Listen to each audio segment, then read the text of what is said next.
மக்கள் நீதி மய்யம் தலைவர் கமல்ஹாசன், வழக்கறிஞர் வில்சன், கவிஞர் சல்மா, சிவலிங்கம் ஆகியோர் நேற்று மாநிலங்களவை எம்பிக்களாக பதவியேற்றுக் கொண்டனர். இந்த நிலையில் மாநிலங்களவை எம்பியாக பதவியேற்கும் உறுப்பினருக்கு என்னென்ன சலுகைகள் வழங்கப்படுகிறது என்பது பற்றி இந்த வீடியோவில் காணலாம். மாநிலங்களவை எம்பியாக பதவியேற்கும் உறுப்பினருக்கு மாத சம்பளமாக 1,24,000 வழங்கப்படுகிறது. உறுப்பினர்கள் நாடாளுமன்றத்திற்கு வருகை தரும் நாட்களில் தினசரி உதவித்தொகையாக ரூபாய் 2,500 வழங்கப்படுகிறது.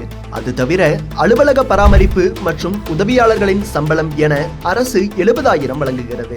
மேலும் எம்பிக்களுக்கான ஓய்வூதியமாக 31,000 வழங்கப்படுகிறது.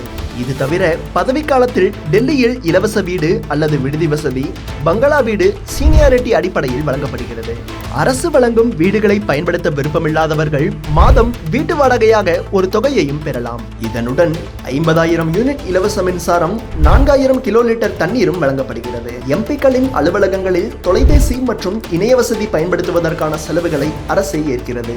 மாநிலங்களவை எம்பியாக இருப்பவர் பணி நிமித்தமாகவோ அல்லது தனிப்பட்ட காரணங்களுக்காகவோ தானும் தனது குடும்பத்தினருடன் சேர்ந்து ஆண்டுக்கு 34 இலவச உள்நாட்டு விமான பயணங்கள் மேற்கொள்ளவும் அனுமதிக்கப்படுகிறார்கள். எம்பிக்கள் மட்டுமல்லாது அவரது குடும்பத்தினருக்கும் இலவச மருத்துவ சேவை வழங்கப்படுகிறது. அரசு அல்லது மத்திய அரசின் சுகாதார திட்டத்தின் கீழ் வரக்கூடிய தனியார் மருத்துவமனைகளிலும் இந்த இலவச சிகிச்சையை பெற முடியும். அதேபோல் தொழில்முறை மற்றும் தனிப்பட்ட காரணங்களுக்காக எப்போது வேண்டுமானாலும் ரயில்களில் ஃபர்ஸ்ட் கிளாஸ் பயணங்கள் மேற்கொள்ள முடியும்.